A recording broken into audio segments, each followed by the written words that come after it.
1 week ago, I posted a video announcing that I'm going to be doing a Q&A. I have received over 1,000 questions, but I have picked the best 50 of them. So, without further ado, let's get to know me and the Fiero a little bit better. The first question is, if you could change one thing you've already done, what would it be? The knee-jerk reaction is to say the gas tank. I wish I would have just replaced it right away instead of trying to repair it multiple times. But I probably wouldn't change anything, because the whole point of the Fiero, the whole point of the project was to learn, for it to be a learning process. So the gas tank, albeit an expensive lesson, it was a lesson nonetheless. So I don't think I'd change a single thing. Do you still have the trailer tires on? Yes. Are you going to change them? Yes. Are you going to change the wheels? No. See, the Fiero had 4 main wheel options. There were the base model stamped steel wheels, there were the blade wheels, the snowflake wheels, which were the 2 most common ones, and also the 13-inch turbo fin wheels, which is what these bad boys are. They are very rare. Now, I know that rare doesn't mean valuable, but seeing as how uncommon it is to have a Fiero with these wheels, I just think that's pretty cool. So, for that reason, I'm going to keep them. What was your first car? A 2004 Hyundai Tiburon. I probably would still have it today, but my brother borrowed it to go to school one day, and the lady ran a stop sign and T-boned him. So because of that, it was totaled, and then a chain of events led us to this point here, where I have this Fiero. So I guess I'm kind of glad that it's gone. What did you study in school? I mentioned it not in the videos, but in some comments on YouTube and Instagram, but I studied industrial design at the University of Houston. A lot of people don't know what industrial design is, and the easiest way that I found to describe it is either that it's product design or simply a blend of art and engineering. But it really is so much more than that. A lot of schools focus on different aspects. I think most design schools are really art heavy, but the University of Houston is very human-centered design heavy, where we actually focus on problem solving and research. One cool thing that a lot of schools don't do is that we actually prototype all of our projects.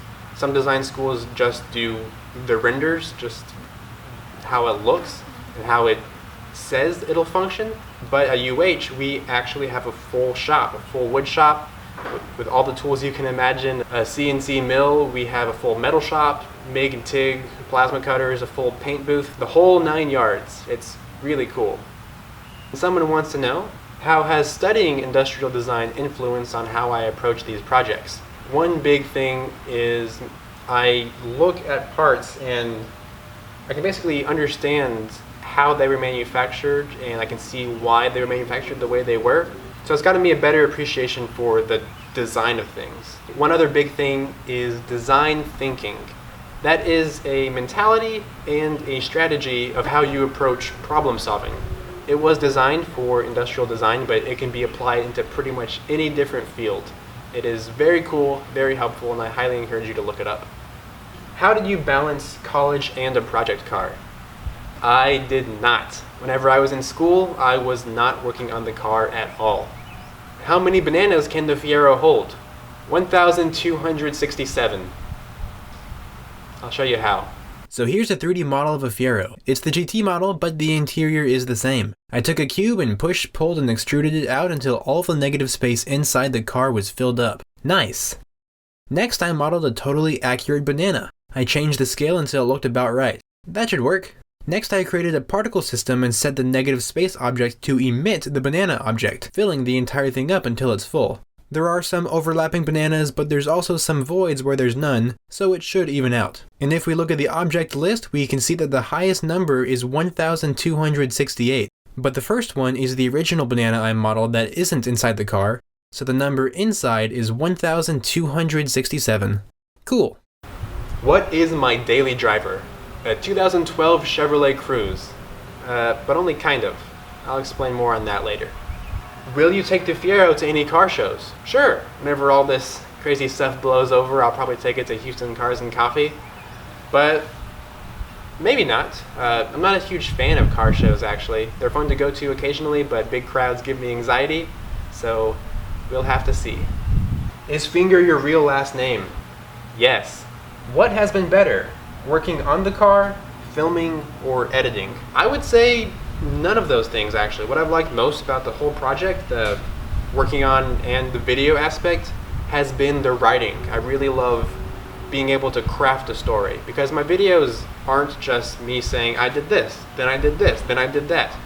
There's kind of a flow to them, and that's honestly what I'm most proud of for the whole project, is the writing of it. It's just a whole lot of fun. What is the process for making one of your videos? The biggest thing is just to record everything. Film way more than you need. I film everything that I've done to the car, as well as lots of just footage of parts sitting on the ground. That way, when I have to narrate over them, I have lots of footage for me to do that. So after I film, I bring them into the video editor and arrange them in the order that I want them in. But then after that, I write the script, record the narration, then trim all of the videos down to fit within that narration. And the last video was like 16 hours of footage trimmed down to 40 minutes. So a lot of the process is just that trimming. It's really tedious, but the results are good. How long do the videos take to edit? It's definitely gotten longer as the series has gone on, because the first video was like 20 minutes and then the last one I did was over 40. But as of recently, it's been about 4 full working days, just because of all the footage to go through. Has posting to YouTube influenced my approach to the build? Absolutely. Right away, one thing is just that all the people commenting that give advice or input for different things that I've done, that right there is just super helpful. But probably the biggest thing is just because I have been posting to YouTube and gaining an audience, there's companies that reach out to me that want to help out, like Mr. Mike's supplying the upholstery for the seats, or Eastwood helping me out with the sandblaster, the powder coating equipment, and the paint for the car. Posting to YouTube has made me go further on this project than I ever intended to be. So yes, absolutely it has influenced my approach to the build. I want to start my own YouTube channel. Any tips on how I should start? Yes, start. The biggest thing is just going out and doing it. But the thing is, you have to really want to do it. You have to really love doing it if you don't want to get burnt out. If you do it because you want to get views or subscribers or just to be famous, that is vanity, and that is not a good reason to do it, and more than likely you're going to get burnt out. You have to really love at least some aspect of it. Whether it's the filming, the editing, or just the presenting, talking to the camera, you have to really love it. If you want to start making YouTube videos, just start making them. You will learn as you go, and also just be excited about it. Be excited about what you're doing. That is probably the biggest thing. Are you going to do YouTube full-time? I have been for the past year. It's just that when your main series is restoring a car, cleaning literally every single component, it's going to take a long time. Are you going to be a classic car YouTuber, since this genre is getting you the most views and subscribers? Absolutely not. This channel has been and will always be, like I said in part 8 of the series, a haven for all my interests. This channel is named Ronald Finger, not Ronald's Restorations. I go by Ronnie, by the way, not Ronald. I'm going to continue uploading videos that I love making on any subject. But with that being said, are you going to do another car? Yes, absolutely. I have many automotive projects planned for the future, so don't worry. Okay, but what is next? Without giving too much away, turbos, motorcycles, classic, wrecked cars, more motorcycles. Lots of stuff, as well as things like a custom designed 3D printer and maybe a CNC controlled camera slider. Fun stuff. They're all basically lots of projects, but they're not all going to be cars. What are some of your favorite YouTube channels? Well, there's a lot. I don't really watch TV too much, but I do watch a lot of YouTube. There's the classics like Mighty Car Mods, B is for Build, Goon Squad, Martian Auto TV, Tavarish. But more channels that I like that are kind of in the same vein as mine, where there's narration over video. There's Bad Obsession Motorsport, Fuzzy Dice Projects, Jeffrey Croker, Throttle Stop Garage, Tom's Turbo Garage. But probably one of the best automotive channels, sorry Nick and Rich, is Soup Classic Motoring. George is doing multiple car restorations with Lotus, Mercedes, Land Rover.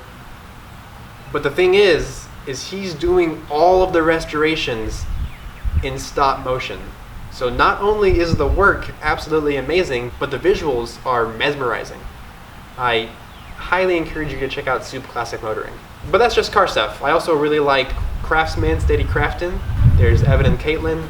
I like to make stuff. And if you're into filmmaking, there's Indie Mogul. If you're into visual effects, Ian Hubert. And also Dom Farah, who's just a talented actor, director, writer, and musician. That's a lot of channels, but I'll try to have them all linked down below. Have you had any prior automotive training, or do you just learn by trial and error? Kind of. I mentioned in part 1 of the series that I was a novice in terms of skill set, but not because I was new to working on cars, I just hadn't done a lot. When I was 13, I worked in a privately owned car garage. A guy in the neighborhood next to me had a huge garage with lots of classic Fords. I helped him out for one summer. I did mostly a lot of manual labor, just like mowing lawns and digging ditches. But I did help him out with some car work, but it was mainly just handing him tools when he asked for them. But I did learn about cars, but not necessarily getting the hands-on experience of working on them.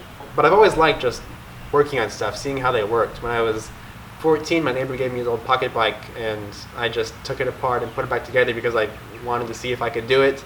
I done my own car repairs when I needed to, just because I wanted to try it out, like brake pads, simple stuff, and also like a power steering pump replacement on my old Mitsubishi. So yeah, all the stuff is just learning by just trying it out, seeing if I could do it. What is my biggest pet peeve? I don't have any pets named Peeve.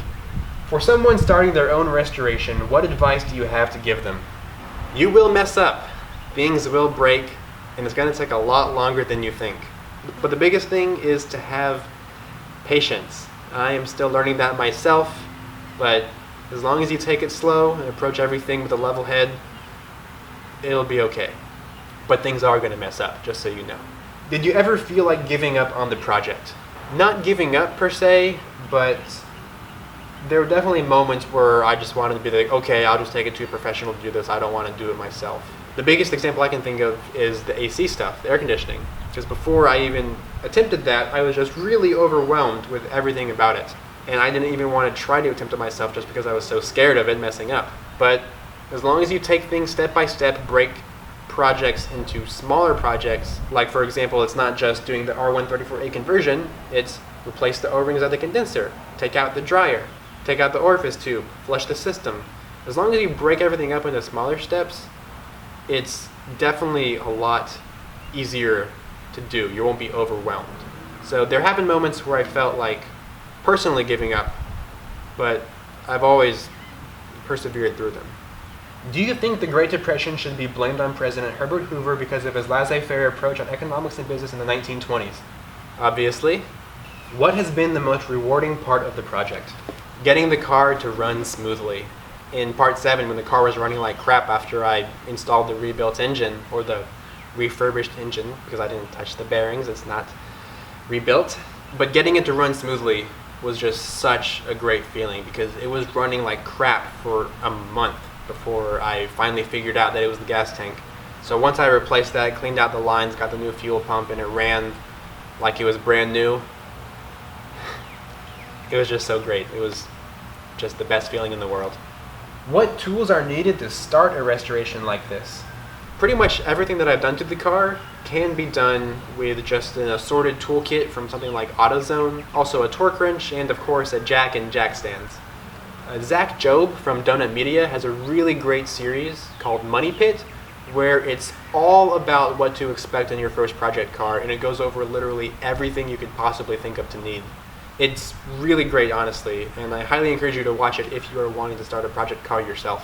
What tool was a waste or one you barely use? Probably the single-use CV crimper tool that I used when I refurbished the steering rack, just to secure the one-time use clamp. I don't know why I did this. I'm only going to use it that one time probably, because a lot of people just use zip ties. Like whether plastic or metal, they just use zip ties right there instead of the single-use clamps. So I might just do that going forward. How did you get your friends to help you scrub the interior? I asked them. How has my dad been enjoying the restoration since he's the reason why you love Fieros? Oh yeah, he's really been enjoying it. I've done, I think, more on cars than he has at this point, and he's just really proud of me, so he's definitely been enjoying it. Where is the sequel to your Transformer animation from 13 years ago? I'm working on it. What is your favorite car? I really love the Mitsubishi 3000 GT. How can we support you? Well, first of all, thank you, Fonnie Ringer, for asking that question. The biggest thing is just watch my videos. Watch the ads in front of them if you want. But if you like the video, tell people about it, whether it's sharing the link or just word of mouth. That really helps a lot. But if you do want to directly support me, I do have a Patreon where I upload behind the scenes content, weekly updates, and Patreon exclusive project videos. So if you're into that, that's an option too. And speaking of, I have some questions from Patreon. Calvin Jennings wants to know, how far ahead are the episodes filmed? Okay, in part 3 of the series, I mentioned that the videos were filmed half a year in advance, but that was only true for the first 4 episodes. Basically, the timeline is that in March of 2018, I bought the Fiero. Then that summer, I filmed the first 4 episodes and the cleaning of the door panel portion of part 5. Then the fall semester started for school. I didn't have time to work on the car, but over Thanksgiving break, I found time to edit the first video, which was why part 1 was released in November. Then over winter break, I released part 2 in December and part 3 in January. Then after part 3, the whole series exploded. Even though part 1 was released over 10 weeks prior, for some reason the algorithm pushed it like crazy, and it went from having 2,000 views to over 2 million in just like 2 days. So at that point, everyone had watched part 1, 2, and 3 all in one day, and they thought I was taking forever to upload part 4, even though it was being released at the same pace as the previous videos. So I finally had time to edit part 4, and I released that in February. But that was all of the footage that I had filmed from the previous summer. I didn't have any more videos to edit because I wasn't done working on the car. So the reason for the 6-month gap in between part 4 and 5 was because I was in school and couldn't work on the car. So I finished school, I finished my thesis, I graduated. Then at that point, I started working on the car again and released part 5. And then after that, I am releasing videos as fast as I filmed them. Which, like I said, is not very fast because restoring a car takes a lot of time. But yes, that is the timeline. The videos now are being uploaded as fast as I filmed them. John E wants to know, do I have bloopers? I probably have a whole lot, but the thing is, each of the episodes are an average of maybe like 12 hours of footage in length, and I'm not about to go through hundreds of hours of footage to find some bloopers. But maybe going forward, I'll keep an eye out for that kind of stuff and have a video going as I film things. But right now, no, I don't have any bloopers to show. James Jones wants to know, what color is the Fiero going to be painted? You guys are going to have to wait for that one, because right now I don't want anyone to know what's going to be red. The Fiero is going to be red. The whole point of the project was to restore the car to how it originally was, and because it was red, it's going to stay red. I know that it's not very exciting to do that, and also the fact that with the panels off, it is the most opportune time to do a color change. But that isn't the whole point of the project. The point of the project was to restore it to its former glory, and that's what I'm going to do. John Wagner asks, you fell in love with the Fieros because your dad had one that you grew up in, but what attracted my dad to the Fiero?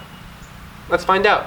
I'm filming a little Q&A video, as you know, and one of the questions that I got was, I fell in love with the Fiero because you had one and I grew up in that car, but what attracted you to the Fiero originally? Oh, I'm filming it right now. This is on the video. Well, he said that he did remember watching the ads when it was originally coming out and liked how it was a new manufacturing method. They were trying things out, but the biggest thing was he knew that it was a good platform for a kit car. If he wanted to do anything custom with it, it was a great platform. And that's why he got it. Base wants to know, will the Fiero be my new daily driver? That's what I was saying earlier about the Chevy Cruze. The thing is, with me working YouTube full-time, I have my garage in the backyard, I don't have a daily driver. I'm literally going to be either on my computer editing the videos or in here working on the cars. I don't drive now because of the whole quarantine thing, but before then, I was probably driving my car maybe twice a week. I really don't have a need to drive anymore, which is ironic because I work on cars for my living. I will say yes, the Fiero will be my daily, but it's not going to be my daily. Kevin Mast wants to know if I have any plans for merch. Yes, I'm working on merch designs right now with my friends, so that'll be coming soon if you're interested in that. Bram wants to know, where did I learn how to do all this stuff? Bram, I already answered that question earlier in the video. Were you not listening? This is a good question. Why do I speak in passive voice? Sometimes in my videos I say things along the lines of, the surface was sanded down, then it was given a nice coat of paint. As opposed to saying, I sanded the surface down, then I painted it. Basically the difference between me saying the surface was sanded and I sanded the surface. The knee-jerk response to that is that the whole point of language is just to convey thoughts and information. So as long as the audience understands what I'm trying to say, then that's all that matters. But there is the counter argument saying that because my job is to be a storyteller, to make YouTube videos, that I should do the best job of storytelling, which includes grammar and style of writing. I should do that as best as I possibly could. But the counter argument to that is just that I'm not pedantic enough to care about that shit. The last 5 questions. Will I meet up with the original owners after the Fiero is finished? Absolutely, I really want to. I really want to have Susie drive the car again because it was her baby. But seeing as how we're dealing with this whole craziness in the world, I don't know if it's going to be a possibility, but I'm going to play it by ear. Are you going to upgrade the Fiero? Probably not. I'm not really interested in power all that much. I really don't care about powerful cars. So I don't think I'm going to upgrade the Fiero. I don't really have a desire to. If I am going to do anything, it might be to change the wheels.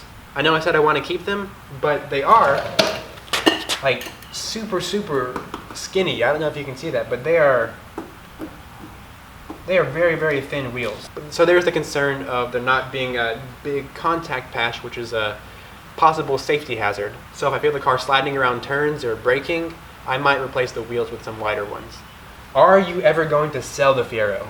For $500,000, sure. But if not, I'm probably going to keep it for the rest of my life. How much money have you spent on the Fiero? This was a really big question, and I really want to save it to the end. I was going to do a price breakdown at the end of the series for the finale video, but I'll tell you right now, it's probably a lot less than you think. I did get help with some sponsor stuff, like I mentioned, with the upholstery and things like paint and the sandblaster. But even if I paid for those myself, it really wouldn't be that bad. Right now, it's definitely more than it would cost to buy just a Fiero in good condition, but not a lot more. Finally, the final question. Why did I pick a Fiero to restore? Oh man, I was really hoping that I wouldn't get asked this question, yet here we are. Okay guys, okay.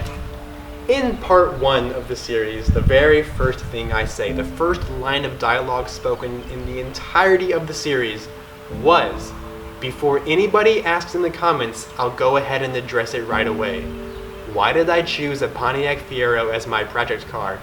And then I had a 3-minute long monologue explaining both the objective and subjective reasons of why I not only chose a Fiero, but also this specific one. So, what the fuck? Thank you so much for watching the video. I really appreciate it if you made it this far. I know there were a lot of questions asked, over 1,000 like I said, but I tried to pick 50 of the best ones, or at least 50 of my favorite ones. Hope you enjoyed it. Got some questions answered there. And I guess now, I'm gonna get back to working on the next part of the video. Oh, one more thing was that my sister really wants you guys to see all the horses, so I'm gonna show you the horses. That is Casanova, Bowie, and Percy. All right, bye.